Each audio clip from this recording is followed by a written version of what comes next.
Hello and welcome to SkinnyGYM. I'm your host, Bunto Skiffler. I hope you're all having a good weekend so far.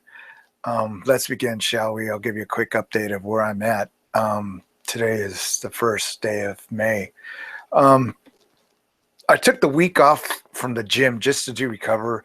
What happened was, like, last week I decided to just end a dismal diet that I was trying. I'm going to start a new diet tomorrow, so I figured I'd just take the week off and start heavy.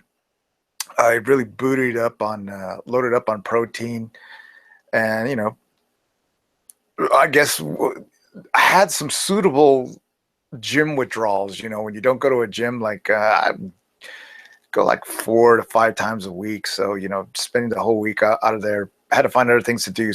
So I read a lot about muscle growth. But I was under the impression that there was only hypertrophy where you could make your muscle fibers that you have bigger, but I guess there's something called hyperplasia where you can actually grow muscle fibers, and there's some sort of oriental way of doing that. And I'm just starting to investigate that. So just basically initializing myself for tomorrow's weigh-in, just to see where I am there. What I did today is I went to the gym today and just did my typical Sunday Zen workout, hooked up with, my friends down there and see what the what up was. And, the topic of this show is going to be injuries. So I was talking to the bodybuilder guys down there, the males, about, a certain back injury that I have right now.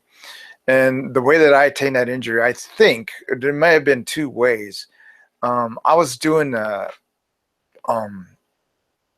chin pull-ups, on a real close grip, narrow grip, and I was doing them at a pace. I was like trying to do them at a hit pace, high intensity.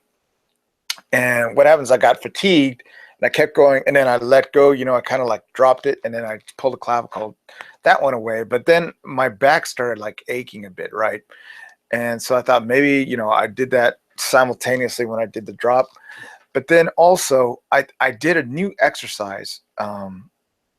T-stops, where you get down and you start doing the push-ups on those hexagonal dumbbells that don't roll, and then you lift them up, So I did that pace, and it's like the new exercise, and like maybe that was the one that triggered the injury in the back. And talked to the bodybuilders, and I'm always under the impression that an injury is going to just take a week or maybe 2 weeks, but these guys said no, it's going to take about a month or 2. And I was like, come on. He says, no, that's just the nature of back injuries.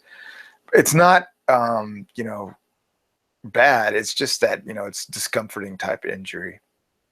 Well, with that, why don't we just jump into what I'm talking about today: injury areas and types. Alrighty. Now, let me just give you just 3 types, just 3 basic injury types. Okay. There's an injury to the bone, which I'll say is like a bone bruise. Let's say you're walking around the gym and you bang your knee or you bang your shin into something, you just give yourself a bruise that way. That's a bone bruise. And that is just something that's going to take maybe at most a week to get over. The blemish might be there cosmetically for a while, but just to get over that might take just like a week, depending on how bad you dinged yourself, of course, right? But everybody's had a bone injury, bone bruise, excuse me. And then the next type of injury I'd like to bring up would be called a muscle strain or tear, right? Now, a muscle is interesting organ that goes like this, is that as you age, it's still kind of supple, your muscles. So you have a great deal of recovery potential there. Once you hurt one of your muscles, a lot better than almost as good as I would say your bone, injury that you could attain, right? Muscles aren't that bad. That's what I'm trying to say, the injuries to the muscle. And there's 2 types. Let's say that there's a strain, and there's actual where you tear the fibers a bit, right? And I have done that, and I'll give you an example of how to get over that.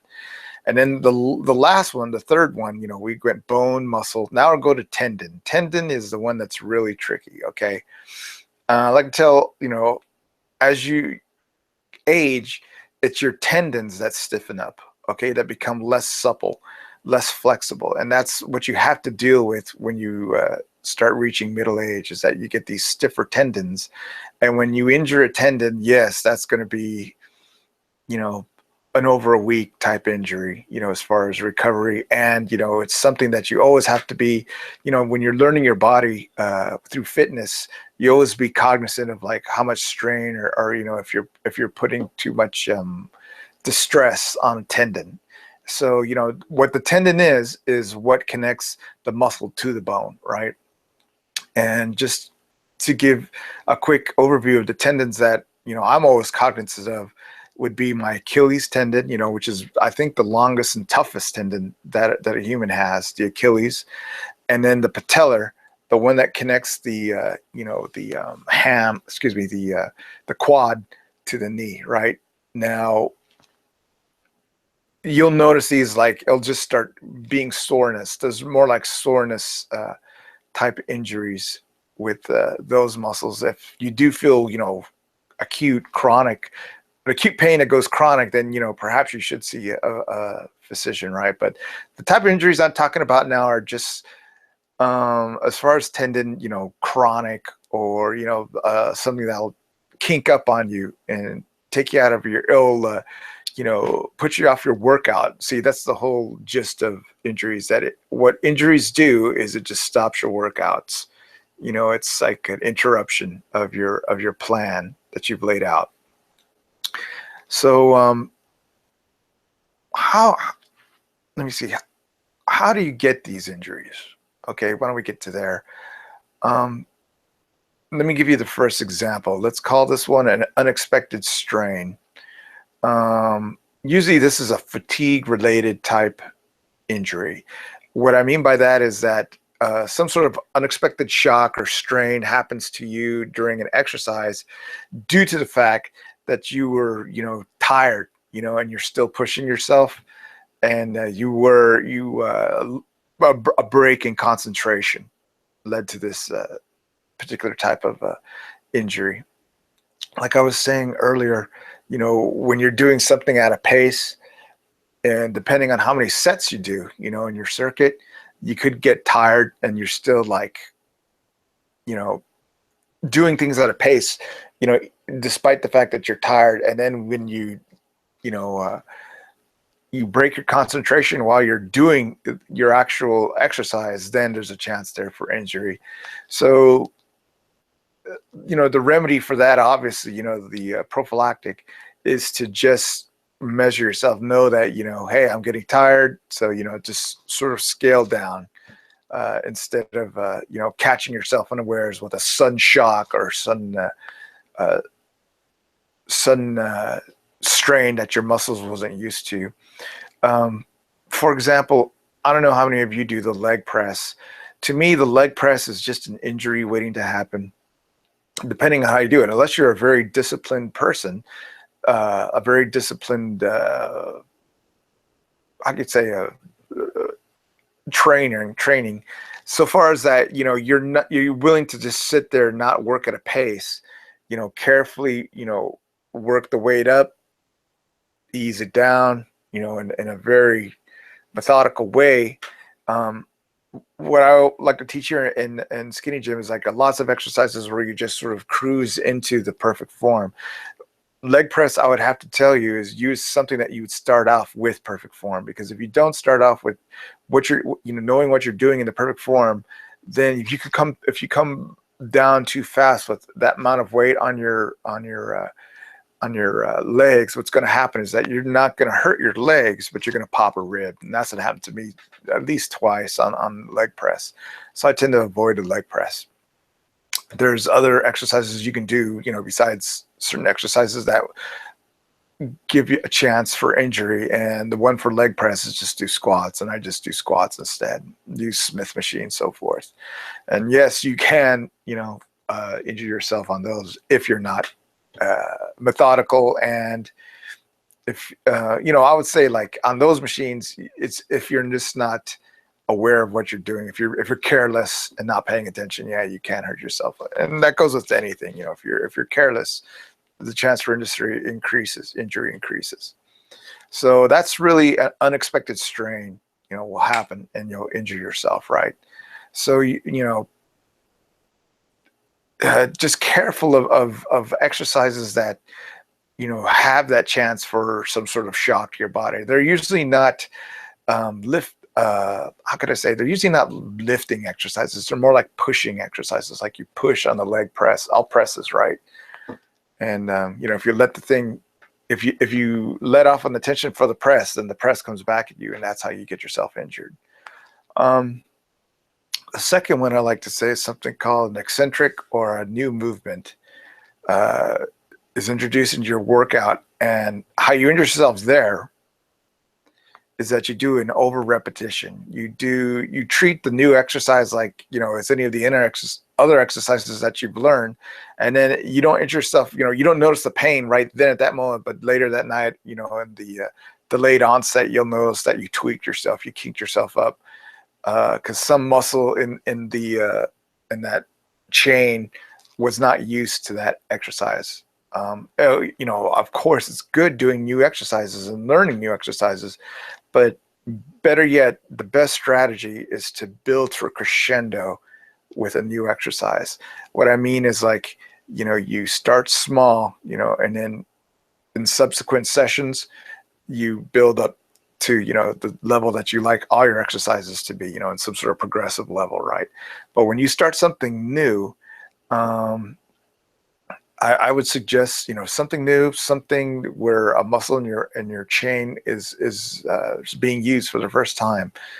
Don't, go full out normal progression, because you'll just tweak yourself, and then those are, niggling injuries to possible, month injuries that you have to deal with within your workout. Just have the discipline to learn exercises slowly and build to them. And then the third one I like to bring up is, like, I know a lot of you, gym rats probably know this, is like, you always push yourself, right? But then there's things called, you ignore your body warnings, like on a knee, a patella, or like, let's say you're doing preacher curls, right? And you start feeling the tendons, in the elbow, starting to feel the strain, maybe aching a bit. And you say, well, I can just bang out some more reps, or, I should be able to do this, right? And then you realize, later on, or maybe even that moment, that you hurt yourself, that you start having that, chronic, I believe those pains are more chronic. You just realize that you strained a tendon, jumps forth, injured in that case. And how do you, remedy those problems? Of course, is just, everybody has to push themselves, right? I mean, that's the name of the game. You have to challenge yourself to get to points on where you want to be physically. But I do believe, the longer that you start working at it, working the gym and working your fitness, is that you'll start paying, knowing high value warnings, right? Like, I guess on a car, maybe you have, when the red flashing light's really flashing, then that's a severe warning. And maybe, you hear a sound that's not so severe. Maybe that wasn't the best analogy, but I'm trying to think is, like, that there's levels of value in the warning. And for myself, speaking personally, it's whenever it's a tendon, I know it's at that point, I like to shut things down right off the bat, because when you injure a tendon, that is just a nagging injury that takes weeks to get over. And it's just, you can't do nothing, it's the thing that holds the whole muscle to the bone, makes anything possible, is a tendon. So once your tendon is warning you that something's up, I would suggest to you at that point, you have the discipline to just ease off. Now, let's say you're pushing yourself and, your tendon acts up, and then nobody wants to just shut down right away and just walk off the field, right? What you can do is, go ahead and glide down, just say, hey, listen, I'm not going to take the chance of injuring a tendon. And then, maybe do like some sort of cool down lap, or some sort of cool down exercise, just so you will assuage that need in your psyche that, hey man, I got to start pushing myself. And then now, I got this, injury warning What am I going to do? Well, you just sort of scale it down. You have a way of a safety valve of letting off some psychic steam there that you're doing some workout. But the most important thing of that one is, of course, when you do get that injury, warning, for example, it's a patella or an elbow, opposed to like something like a nondescript aching while let's say you're running around the track and you get an ache in your shoulder. It's like, well, you could probably push through the shoulder thing. Maybe it's just a mechanical injury, but anything to do with what you're doing, the knees, Achilles, anything to do with the legs, like with you're running around the track or something, of course, you have to shut it down. You're doing something lifting and then you're feeling like I was thinking like, what's the thing that they always say? It's always a chance for an injury. Any sort of shoulder press, and you feel like impingement in your shoulder, shut it down, because man, all you need to do is just tweak your labrum. Just that's just that's a bad injury. I have a friend who tweaked the labrum, and I mean, it just show was over for him for about 3 or 4 months. So whenever you feel something that's connecting muscle to bone, shut down immediately and back off. Really, just back off. Yeah, I was going to bring up what exercises can injure you. I've noticed on the gym, is I stay away from the leg press. I do shoulder presses and shoulder exercises, but always looking for impingement. Like impingement is like you feel something that's blocking this movement, or like maybe you're holding the bar a little bit too back, and it's just not a normal shoulder movement. And if you hear like some clicking or you feel clicking, then back off. Running, I like to run, so I run as far as I can, as much as I can. But whenever I feel anything like a knee or an Achilles, fasciitis. Okay, I don't know if you guys ever had plantar fasciitis, but that's like the sole of your foot aches, around your toes and stuff, or maybe your heel. That's like a chronic runner's injury that you have to get over. To me, it's like catching a cold, right? But anything like the tendons, yeah, you have to shut down running wise. Let me see what other exercises can injure you. Anything like I said earlier, sudden shock to your muscles could give it. Like if you're pressing barbells right over your head, just there's a very methodical way of doing presses that should help you. And plus, I was thinking like in the case of like a bench press, if you can't get it up, you can't get it up. What I do in the bench press really is I just do I do some progressive, and then I really do drop sets with what I know I can, get up. So it's not so much like I'm going progressive on a bench press so much that, there's that chance that the thing's going to come down on me. It's just, what I'm trying to say is for drop sets, I know, what I can lift, right? But you just might watch it there on presses that you're going progressive that, could come back on you. Right, because that's what I was telling you earlier. When the press comes back on you, there's a chance for a sudden shock injury.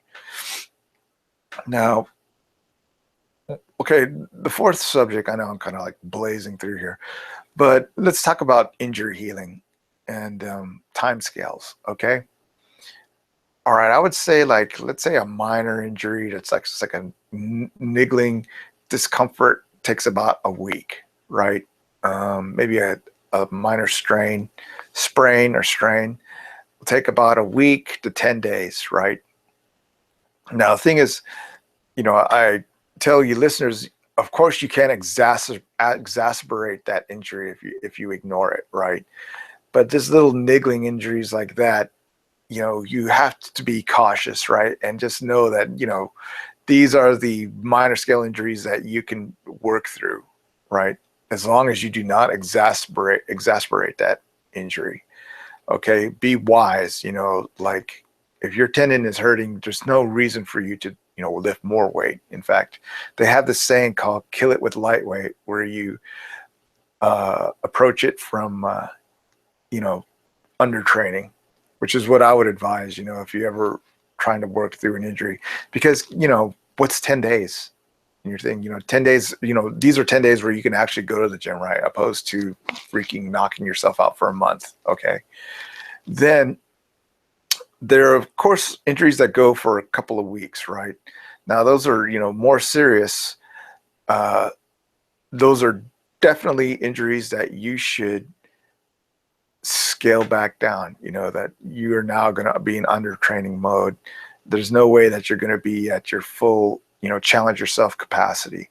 Whenever it's an injury like that, what I like to do is I like to talk to the bodybuilding guys at the gym or the weightlifters, right? Tell them with the what up, if want, just point on the body, like, I say it's right here on my back, right? And then they'll tell you from their experience, how many weeks that's going to last, and what you should stay away from, and also they'll tell you ideas of, like, how to rub that thing out, because they have interesting ways of getting up on the door or getting those lacrosse balls, and rolling them out.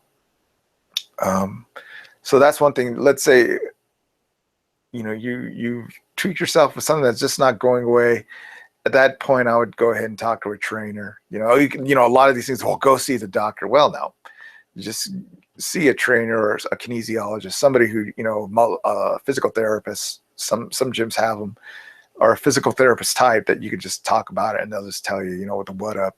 And they'll tell you, depending on how serious it is, like, if you can't lift your arm over your shoulder, then yes, of course, you probably need to go see a physician. But, if you're just dealing with something that's been going on for a few weeks, bring it up to their attention and see what they say. And then, of course, let's, hit the thing, something that goes for months, right? Now, injuries like to the back are things that are going to last for a while. When you've hurt a vertebrae, there's little lesions that get into it, in the discs, and that is just, that is brought about simply by pushing through yourself through that pain and overtaxing the disc. So that's just a discipline area that you got to work on. You got, whenever you feel something that is overtaxing your system, I don't think you should do it for a duration, because you're definitely thinking, the consequences of that is knocking yourself out for a significant amount of time. And it's no fun, like just this whole week here, I was like having withdrawals from going to the gym. Just imagine that for a month. And I think that's what happened to me when I popped my rib on the leg press. I was out for a month. So, but I really wasn't into it that hardcore as I am now. But I could tell you, I would have really felt, the consequences of not being able to, like, work out for a while. Now, also another thing that you can do as far as muscles and muscle sprains, strains, and tears is that, there's a myofascial release methods that you can look up on YouTube and study. But, what you're supposed to do with muscle tears is just go ahead and take the time to rub them. Because what that does is, there's fibers that are healing that you can break up constantly, and it gets them back to, where they were. So whenever you have a muscle issue, go ahead and take the time to rub it, because there's going to be a payoff there. On tendons, tendons just are stiff. All you can do is rub them out. They're not even injured, and I rub them out. But I do that, not with like the, what would you call, specific intent of a muscle tear or muscle sprain. Just I take a roller and roll out the tendons once. But go ahead and learn that, look on YouTube and study those videos of, they have physical therapists and chiropractors, I guess, whatever, showing you how to rub your muscles and how to, you can do it with a ball on the wall. You can do it with a body ball. You can do it with a roller like I do it. You can do it with your hands. You can have another person massage you, a massage therapist. But there's many ways that you can take care of your sore muscles and your muscle strains through rubbing. So go ahead and investigate that. Well, let me see. This is a kind of fast show. I didn't imagine I'd go through it so quickly, but let me see. What else comes to mind about injuries? I always, I guess I am a social person at the gym. I've made acquaintance of the fitness people down there, trainers and the weightlifters and the bodybuilders, and just talk to them about, ailments. It's not like, well, I mean, some months you will have ailments, and then some months will just go by, where you're getting to places, so it's nothing like, at an age where you just have to always look forward to like some sort of injury to hang you up. But there's just ways of, how can I say, it's like navigating around an obstacle course, and the obstacles are the injuries, right? You don't want to just running straight face forward into, injury hazard when you can avoid it, because you want to be able to have more time and energy going into the workout than healing. Well, I invite everybody who's watching to come to in. If I'm going to put the link in the public, and if you have any questions about types of injuries or ways to approach it, go ahead and put them in. But let me take a moment here to put the link in the public.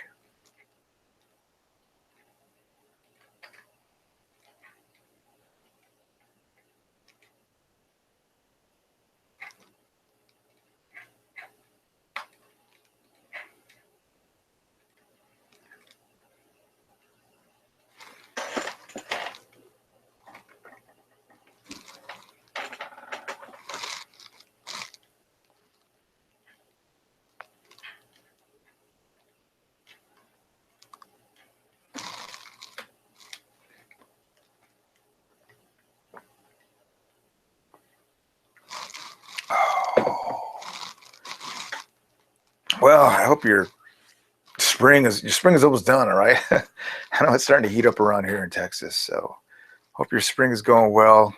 I know some of you are going to school, so I hope the schoolwork ends up well for you, testing-wise. The weather is getting good for running. I've been getting back into running again. I don't know if many of you are runners or just, what kind of shoes you get. I've just been running with New Balance. I used to be a Nike guy, but, for now I just settle for New Balance. They stopped making the Nikes that I used to love. I used to like those Air Tracks. Let me see. What was it? Triax or whatever they call them. But they used to be great shoes, but just they couldn't make them anymore.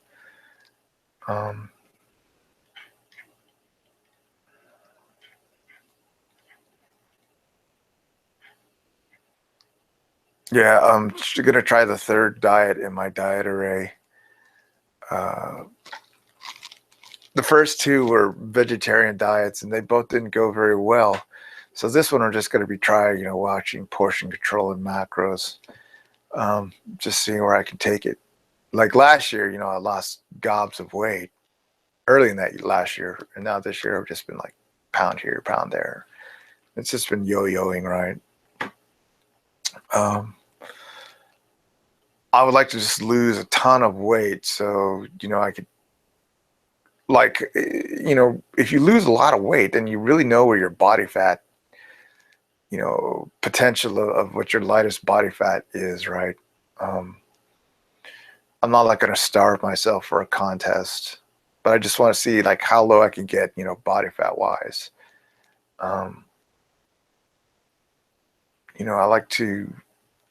I read testimonials about people, and they, start out at like 19, right? I'm like at 19 now, and they work themselves down to 15 or something.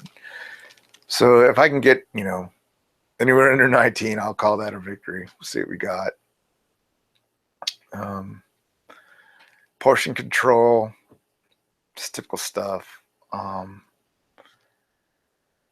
At a certain point in your, philosophy, it's like, you talk to bodybuilders guys, those guys are eating 5 to 6 times a day, right? You know what I mean? It's like incredible, right? I mean, you really wonder what kind of meals these guys are eating, right? Because I think I eat one big meal, wouldn't it be insane if these guys are like having same type of food I am, but except 6 times a day? It'd be like, wow. So I only eat like really 1.5 times a day, maybe twice a day, and I like to keep it at that, right? But the only thing I'm going to do in this case is, watch portion control, right? Maybe come down on the amount of food on the plate, So I always usually have like a second helping, like if it's vegetables lately, I've just been eating gobs of vegetables since the beginning of this year. So I've always been having second helpings of vegetables. So maybe that thing will go away where I just won't have second helpings. But the thing is with vegetables, guys, you have to eat tons of vegetables to get anywhere, energy wise. So once I go back to protein, maybe that thing will go away, that second helping of vegetables. Eating 1.5 times a day. I'm going to go back, last year I did like intermittent fasting in a ways like I did not eat past like 8 o'clock at night. So I'm going to see if I could stop late eating, because I've been just, ever since this vegan thing, I've been eating late just to get the energy. So I'm going to see if I could stop that. My activity level's good. I think my activity is really organized now, much more organized than it was last year. So just see where we get, going with it. Let me see. There's, as far as like, I wonder like, how far would I get if I had like a workout partner, right? The thing is that, I'm just kind of like hardcore into it. I don't think I haven't met anybody at the gym, who's, at my, want to work out for hours like I do. They probably just want to get in for like 45 minutes, maybe at most an hour. But it would be interesting to see if you can get somebody who could, hang with the Bunto as far as, the epic workout. Let me see. The people at the gym are cool.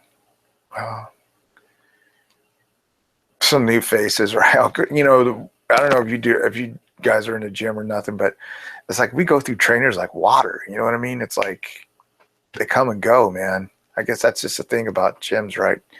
When you got a trainer that stays for a while, I mean, I was thinking about, well, I went to the gym today and, I was talking to this guy, says, well, how you doing the boot camp? And he says, well, yeah, Caleb ran it last time. So what do you think of that dude? And then he tells me right off the bat, oh, that dude's not here anymore. He left last week, the week I was off. I was like, oh, wow. Man. I said, that dude just showed up, man. He just got the job, right? Anyway, so that's how it goes. But, it's bust when you have the trainers that you like, for a while. If they leave, then, you're bummed out. And his wife is a dancer, right? And I told him that, she goes to the gym too, and she tries to dance, but we have so much stuff cluttered at that gym. We have a lot of equipment, so it's hard for her to dance, right? I told the guy, if I had my druthers, well, I guess I asked him first, if he was a year subscription or if he was going month to month. He told me, yeah, month to month. But then on him, he's been there for a while. They dare not, dope hop him for a higher rate because that's all they need is, for more people to leave.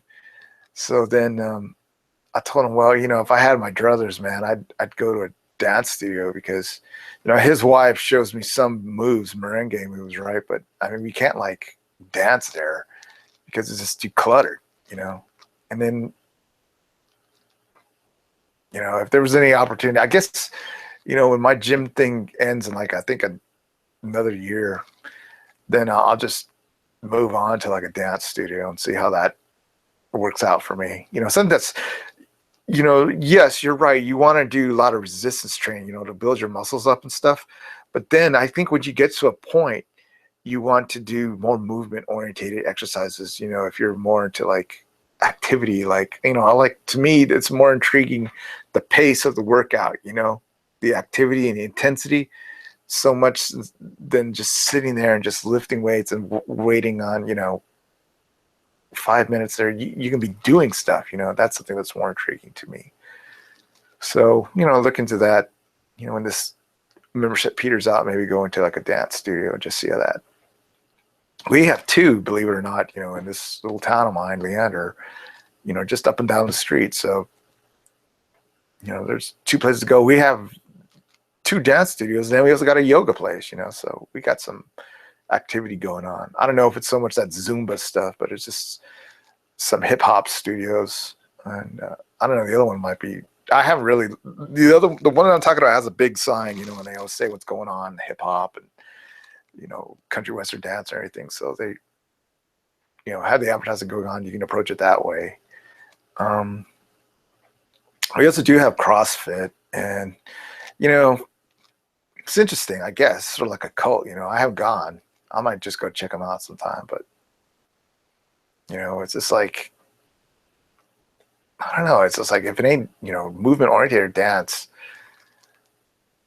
you know, I don't want to sign up for another gym, you know. I'd like to thank my one viewer for watching. Let me, you know, anything crosses your mind, just give me, I'm going to give this thing about 5 more minutes. I just blasted through my whole subject of my show, which was injuries. So far, I've not had any, the worst injury that I've had so far in the fitness that I've been doing now for about 1.5 years has been the rib that I popped on the leg press. And the thing with the leg press, you know, you're only supposed to be on a machine like that for, like, I would say about 5 minutes. You know, of course, you know, I've seen people just freaking, you know, be there all freaking workout. What the hell? But you're only supposed to do that 5 minutes, you know, do what you press, take your time, you know. But I think when I injured myself, I was like on there for 45 minutes and just, you know, pressing a lot of lightweight, and it, you know, broke my concentration. The thing came back, and, you know, I felt a little pop, you know. And then the thing with those separate injuries, you feel a pop and there's no problem, right? Until the freaking next day, you just can't even sleep on, you know, something that's a rib that's hurt yourself, right? And it took like about a month for that just pain-wise go away, that I can get back into the workout. So I just try to stay away from the leg press. And, you know, if you want to work your freaking bottom chain, just squat away, you know. There's got the trap bar, Smith machine, you know, sumo squats. There's plenty of squats that you can do. In fact, that's what I made 2016. I was just going to do a ton of squats because I wanted to do, you know, bar squats on the bar, on the power machine. So yeah. Well, I tell you what. Hope you all have a good week. Any questions or any other things that cross your fancy, just go ahead and dump them in the comment section. Y'all hope have a nice week. Take care.